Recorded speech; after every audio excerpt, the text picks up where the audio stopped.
Good morning. हम लोग पढ़ रहे थे अध्याय 5 शहरीकरण और आजीविका, औद्योगिकरण और आजीविका। तो इसके बारे में हम लोग पिछले वीडियो में पढ़ा कि भारत में किस प्रकार या पूरे विश्व में औद्योगिकरण कब हुआ, औद्योगिक क्रांति कब हुई और उस औद्योगिक क्रांति ने भारत में किस प्रकार के परिवर्तन किए। औद्योगिकरण में या पूरे विश्व में औद्योगिक क्रांति हुई तो क्या क्या असर हुए, ये सब चीजों के बारे में हम लोगों ने पढ़ा। अब है औद्योगिकरण का परिणाम, यानी औद्योगिकीकरण का क्या परिणाम हुआ। तो इसमें बहुत सारे परिणाम है। जैसे पहला परिणाम दिया है नगरों का विकास, यानी हम देखते हैं आज भी भारत के जिन जिन क्षेत्रों में उस समय कंपनियों की स्थापना हुई वो क्षेत्र जो था वो नगर का रूप ले लिया, वो शहरों का रूप में विकास हो गया। यानी कंपनियों की स्थापना ने शहरों का रूप ले लिया। कैसे? जब कंपनी की स्थापना हुई तो उस कंपनी में हर वर्ग के लोग आए, बहुत दूर से दूसरे राज्यों से हर वर्ग के लोग मजदूर का काम करने के लिए मजदूर लोग आए। कुछ पढ़े लिखे लोग जो अच्छे पदों पर काम करते थे वो लोग आए। स्कूल की स्थापना हुई, कॉलेज की स्थापना हुई उनके बच्चों को पढ़ने के लिए।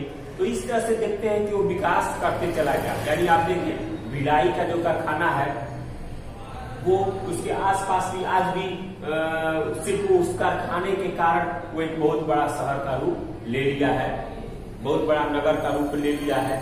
तो जैसे जैसे जिस क्षेत्र में उद्योगों की स्थापना हुई तो उसने नगर का रूप ले लिया, एक अच्छे शहर का वो रूप ले लिया और उसमें सारी सुविधाएं होती चली गई। तो नगरों का विकास हुआ। दूसरा कुटीर उद्योग का पतन, यानी पहले के औद्योगिक क्रांति के पहले मशीनों के आविष्कार के पहले लोग जो हाथों से काम करते थे, सूत काटने वाला, हथकरघा चलाने वाला, छोटे छोटे कुटीर उद्योग, लघु उद्योग, कालीन बीचने वाला जो बुनकर थे, जो हाथों से काम करते थे जो बुनकर, वो लोग बेकार होते चले गए और उस कुटीर उद्योग, लघु उद्योग का लगभग पतन हो गया, समाप्त हो गए। यानी अब उसका जगह बड़ी बड़ी मशीनों ने ले लिया और बड़ी बड़ी मशीनों के कारण अब इस उत्पादन तेजी से होने लगा। वो उत्पादन अब मशीन करने लगे तो हाथ से वो उत्पादन समाप्त हो गया और उसका कारण यह हुआ कि कुटीर उद्योग समाप्त हो गए। तीसरा साम्राज्यवाद का विकास। तो निश्चित है कि साम्राज्यवाद का विकास हुआ। भारत में भी वही स्थिति थी साम्राज्यवाद के विकास का, क्योंकि जब मशीनों से उत्पादन होने लगा, जब ब्रिटेन या अन्य शहरों में मशीनों से उत्पादन होने लगा तो उस उत्पादन के खपत के लिए एक बहुत बड़े बाजार की आवश्यकता पड़ी।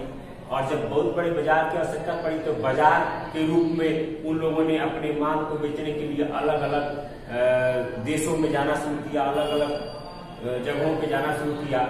और उस माल को बेचने के कारण, उस माल की खपत करने का, उत्पादन की गई माल की खपत करने के कारण जब वो दूसरे देश में गए तो धीरे धीरे धीरे धीरे व्यापार करते करते करते करते उनका साम्राज्य वहां पर स्थापित हो गया और वहां पर वो लोग शासन करने लगे। भारत भी वही था। भारत में भी अंग्रेज व्यापार करने आए थे, ईस्ट इंडिया कंपनी यहाँ पे आई थी व्यापार करने के लिए।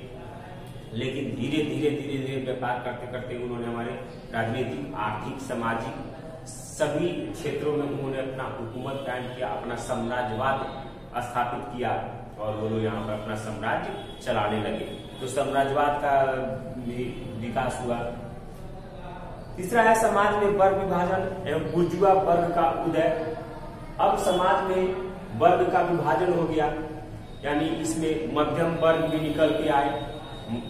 इसमें 3 प्रकार के वर्ग निकल कर आए, एक पूंजीपति वर्ग, एक मध्यम वर्ग और एक बुर्जुआ वर्ग। बुर्जुआ वर्ग में गरीब, मजदूर और आम गरीब लोग उसमें शामिल थे, उसी को हम बुर्जुआ वर्ग कहते हैं। बुर्जुआ वर्ग किसे कहते हैं? जिसमें गरीब, किसान, आम लोग, मजदूर जिसमें शामिल हो उसे हम मजदूरों को एक बुर्जुआ वर्ग कहते हैं।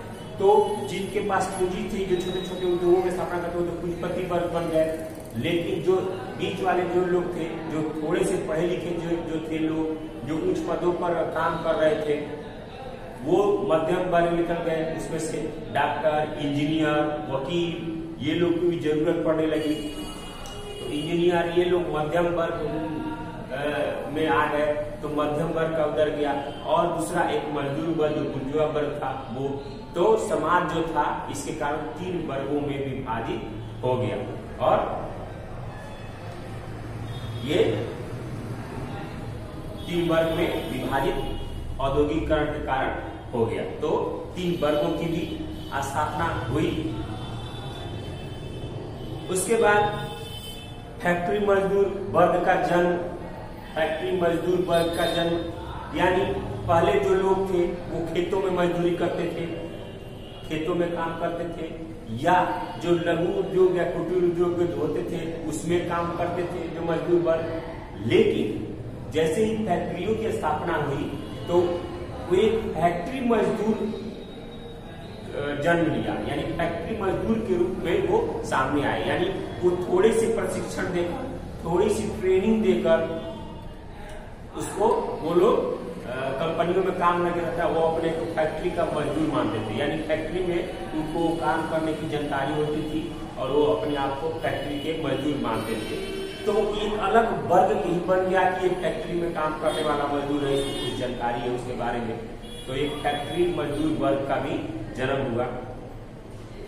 उसके बाद अगला है छठा, स्लम पद्धति की शुरुआत। स्लम पद्धति मतलब होता है झुकी झोपड़ी। यानी आप मुंबई वगैरह में जाइएगा तो आप देखिएगा कि कंपनियों के बगल में कुछ दूर तक सिर्फ झोपड़ी ही झोपड़ी है, प्लास्टिक का या किसी चीज का, उसमें अंदर ही अंदर रास्ता है और झोपड़ी में लोग रह रहे हैं। तो मजदूरों को रहने का एक स्थान वो मिल गया और उसी स्थान में अपना झोपड़ी डाल के वो लोग धीरे धीरे रहना शुरू कर दिए। बगल में कंपनी थी काम करने के लिए और रहने के लिए वो स्थान। तो एक स्लम पद्धति की शुरुआत हुई, झोपड़ी की शुरुआत हुई।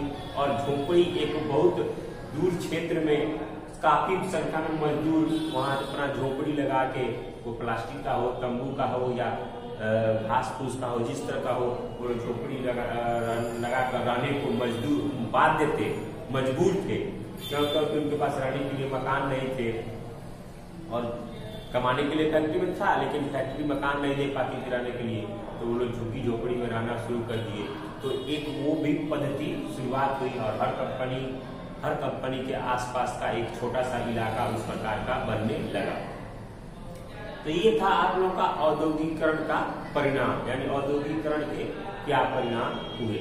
अब अगले वीडियो में हम लोग पढ़ेंगे मजदूरों की आजीविका, यानी मजदूरों की क्या आजीविका रही, उनके जीवन जीने का क्या कारण रहा, वो कैसे जीते थे, उनके जीने के क्या क्या साधन थे, इसके बारे में हम अगले वीडियो में पढ़ेंगे। धन्यवाद।